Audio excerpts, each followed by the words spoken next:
তিন, সেজদায় দোয়া কবুল হয়। কোন জায়গায় ভাই? সেজদায়। বড় কঠিন একটা জায়গা, বড় কঠিন একটি জায়গা, দোয়া কবুলের জন্য আদর্শ একটি জায়গা। নবী আলাইহিস সালাতু ওয়াস সালাম বলেছেন সহিহ মুসলিম হাদিসে, আবু হুরায়রা বর্ণনা করেছেন, আকরাবু মা ইয়াকুনুল আবদু মির রাব্বিহি ওয়া হুয়া সাজিদ, বান্দা তার রবের সবচেয়ে কাছাকাছি থাকে, আল্লাহর সবচেয়ে নিকটে চলে যেতে পারে কোন সময়? যখন সে সিজদায় চলে যায়। যখন সিজদায় চলে যায় তখন আল্লাহর যত কাছাকাছি যাওয়া যায়, এত কাছাকাছি যাওয়ার সুযোগ আর তার জীবনে অন্য কোনো সময়ে হয় না।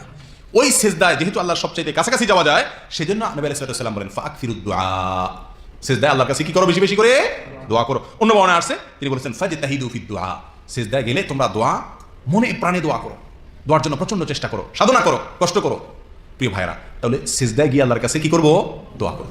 এখন নামাজে যখন আমরা সিজদা দিব, ওই সিজদা আমরা কিভাবে দোয়া করব, এটি একটা বিশদ আলোচনার বিষয়, সেদিকে আমরা বিস্তারিত যাব না। শুধু সংক্ষেপে এটুকু বলবো, নামাজের সিজদায় মনে মনে আল্লাহর কাছে যেই কোনো বৈধ চাওয়া আপনি পেশ করতে পারবেন, এটা নিয়ে কোনো কারোর দ্বিমত নাই।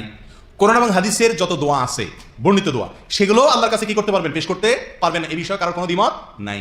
নিজের ভাষায়, মাতৃভাষায় সিজদায় দোয়া করতে পারবেন কিনা এই বিষয়ে কয়েকটা মত পাওয়া যায়। অনেকে বলেন যে ফরজ নামাজে হলে করবেন না, নফল নামাজ হলে করবেন, অনেকে বলেন না ফরজ নামাজ দুটোটাতে করবেন, অনেকে বলেন না কোনোটাতে করবেন না, কিন্তু মনে মনে এবং কোরআন হাদিসে বর্ণিত দোয়া যে করা যাবে, এটা নিয়ে কারোর কোনো দ্বিমত নাই।